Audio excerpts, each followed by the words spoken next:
Morning sir. মর্নিংটা good না bad একটু পরেই বুঝতে পারবি, বস বস। তোদের আজকে আমি শেখাবো প্রোনাউন্সিয়েশন কাকে বলে। স্যার কি সেশন বললেন? আরে প্রোনাউন্সিয়েশন মানে উচ্চারণ। আমি ইংরেজিতে বোর্ডে শব্দ লিখবো কিছু, তোরা তার উচ্চারণ বলবি, কি উচ্চারণ হয়। ওকে স্যার, ফটাফট লিখে ফেলুন, উচ্চারণ করে দিচ্ছি। কালু তুই বলতো উচ্চারণ করে এটা কি লিখলাম।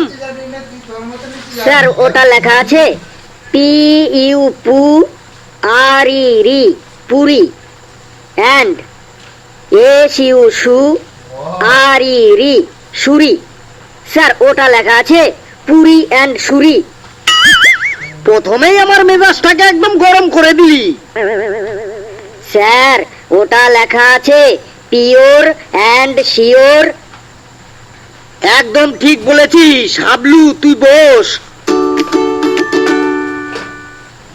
এবার বলতো কালু এটা কি লেখা আছে। স্যার ওটা লেখা আছে এফ এ ফা C E C B double O K book. Sir এটা লেখা আছে ফাঁসি বুক। ওরে বাবা রে, কি সব উচ্চারণ করছিস এসব, এবার তো মনে হয় আমার দম বন্ধ হয়ে যাবে। স্যার ওটা লেখা আছে ফেসবুক। একদম ঠিক বলেছিস, বস হাবলু। ভেলু তুই বলতো এটা কি লেখা আছে। স্যার ওটা লেখা আছে এফ ইউ ফু টি ইউ টু আর ই রে। স্যার ওটা লেখা আছে ফুটুরে। কি সাংঘাতিক রে। এই গেটু তুই বলতো ওটা কি লেখা আছে। একদম স্যার ওটা ফুটুরেই হবে। ফেলু ঠিকই বলেছে, একদম শিওর স্যার ওটা ফুটুরেই। হাবলু বলতো ওটা কি লেখা আছে।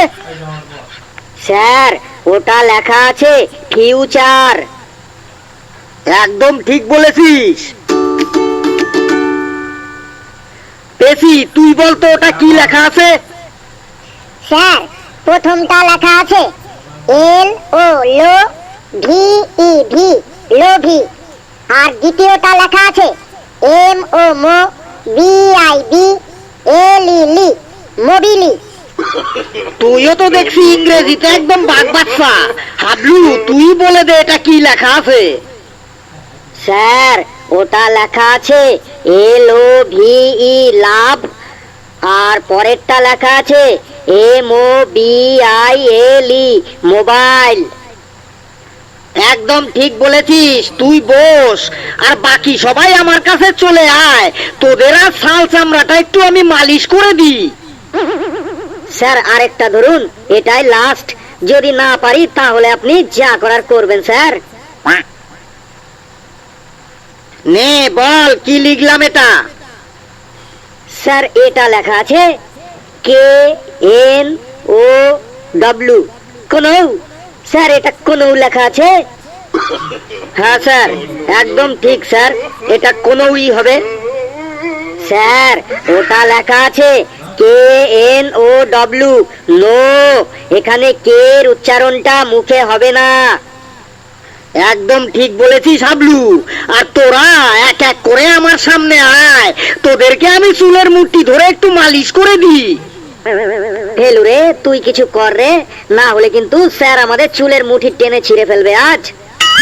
বেশ আমি বলবো ভূমিকম্প হচ্ছে, আর তোরাও সাথে সাথে বললে উঠবি হ্যাঁ রে ভূমিকম্প হচ্ছে ভূমিকম্প হচ্ছে। স্যার ভূমিকম্প হচ্ছে মনে হচ্ছে, স্যার বিল্ডিংটা কাঁপছে স্যার।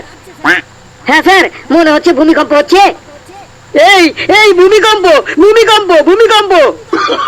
দাঁড়া তোদের চালাকি আমি ছোটাচ্ছি। ভূমিকম্প তাই না, ভূমিকম্প। আমি ভূমিকম্প নিয়েই প্রশ্ন করব।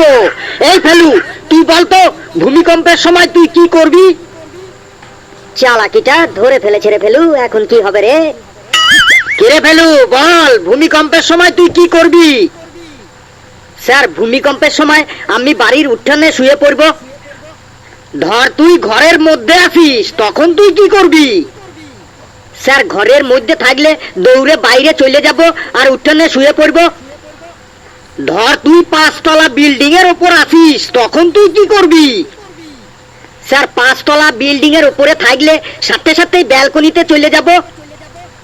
ধর ওই বিল্ডিং এ কোনো ব্যালকনি নেই, তখন তুই কি করবি? স্যার তাইলে ওই ঘরের মধ্যে যে চেয়ার টেবিল বা খাট বিছানা থাকবে তার নিচে গিয়ে লুকিয়ে পড়ব। ওহো, ধর ওই ঘরে কোনো খাট বিছানা চেয়ার টেবিল কিছুই নেই, তখন তুই কি করবি? স্যার আপনি তো দেখছি আমাকে ভূমিকম্পে একদম মেরেই ছাড়বেন। উপরওয়ালা যতদিন আমাকে না ডাকছে ততদিন আমি উপরে যাচ্ছি না, তাতে ভূমিকম্প হোক আর আকাশকম্পই হোক। স্যার আপনি বলুন তো, ভূমিকম্পের সময় ওই 5 তলা বিল্ডিং এ আমার মতো কন্ডিশনে যদি আপনি থাকেন, তখন আপনি কি করবেন? তোর জায়গায় আমি হলে আমি ওই 5 তলা বিল্ডিং থেকে লাফ দিয়ে হাত পা ভেঙে ঘরে পড়ে থাকতাম, কারণ তুই ক্লাসে প্রতিদিন যা উত্তর দিস সেটা শোনার থেকে আমার হাত পা ভেঙে ঘরে পড়ে থাকা অনেক ভালো। স্যার আপনি তো রোজ আমাদের প্রশ্ন ধরেন, আমি একটা প্রশ্ন বলবো স্যার। আমাকে প্রশ্ন? বেশ কর, কিন্তু মনে রাখিস প্রশ্ন যেন সঠিক হয়। স্যার বলুন তো, দুধ আর বিড়ালের মধ্যে মিল কোথায়? দুধ আর বিড়ালের মধ্যে আবার কিসের মিল? স্যার দুটো থেকেই ছানা পাওয়া যায়। জানতাম এমনই কিছু একটা বলবি তুই। স্যার আমি একটা প্রশ্ন বলবো। বাহ বাহ বাহ বাহ বাহ, তোরও আবার প্রশ্ন আছে, নে বল। স্যার বলুন তো, স্কুলের সাথে চাল ডালের কি মিল? বলিস কি, স্কুলের সাথে আবার চাল ডালের কি মিল? Sir mid day meal. একটু চুপচাপ থাক, না হলে কিন্তু আমার হাতটা তোর পিঠে চলে যাবে এখনই। কালু তুই বলতো, ধর কলকাতা থেকে দিল্লির দূরত্ব 1400 কিলোমিটার, তো ঘেটু কলকাতা থেকে গাড়িতে 180 কিলোমিটার বেগে দিল্লির দিকে রওনা হলো, এবং ফেলু দিল্লি থেকে গাড়িতে 190 কিলোমিটার বেগে কলকাতার দিকে রওনা হলো। তাহলে ঘেটু ও ফেলুর মধ্যে দুজনার কোথায় একসাথে দেখা হবে? স্যার ঘেটু আর ফেলুর সাথে জেলখানায় দেখা হবে। কেন জেলখানায় কেন? স্যার এত জোরে গাড়ি চালালে পুলিশ কি বসে আঙুল চুষবে? ওদেরকে ধরে একদম জেলখানায় পাঠিয়ে দেবে। স্যার একটু টয়লেট যাব স্যার, চাপ আছে। এই যে পড়া ধরেছি আর এখন টয়লেট চাপ আছে, কত কি পাবে? তুই একটা কবিতা শোনা আমাকে, যদি কবিতা শোনাতে পারিস তাহলেই তোকে আমি টয়লেটে যেতে দেব। স্যার আমার নিজের লেখা কবিতা বলবো নাকি অন্যের লেখা কবিতা বলবো?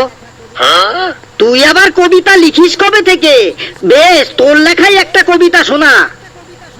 স্যার কপাল দিয়ে একটা কবিতা বলছি। কপাল ভিজিয়া যায় চোখের জলে। কি?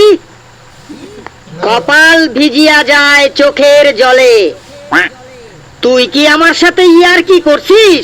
চোখের জলে কি কখনো কপাল ভেজে? কপাল তো থাকে চোখের ওপরে। স্যার পরের লাইনটা তো শুনুন। কপাল ভিজিয়া যায় চোখের জলে, আমার ঠ্যাং দুটি বাঁধা ছিল গাছের ডালে। এবার আপনি বলুন স্যার, আমার চোখের জল কপালে যাবে নাকি কোথায় যাবে? কি সাংঘাতিক কবিতা রে! তুই বেঞ্চের উপর দাঁড়া, তুই বেঞ্চের উপর দাঁড়া তো। পেছি, তুই বলতো এই পৃথিবীতে সব থেকে সহজ কাজ কি? স্যার পরীক্ষায় ফেল করা। বাপরে বাপ, তুই ফেলই করবি? তোরা সব কি রে? না পারিস বাংলা, না পারিস অঙ্ক, না পারিস হিন্দি, না পারিস ইংরেজি, তোরা স্কুলে আসিস কেন? স্যার আমি হিন্দি পারি।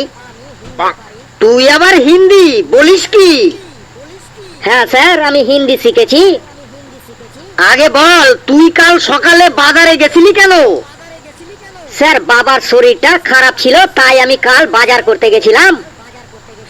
বেশ, তাহলে তুই বাজারে গিয়ে কি কি করলি কালকে সেটা হিন্দিতে বল।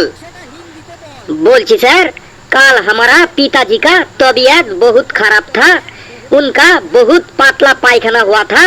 सुबह में 8 बार पायखाना गया था।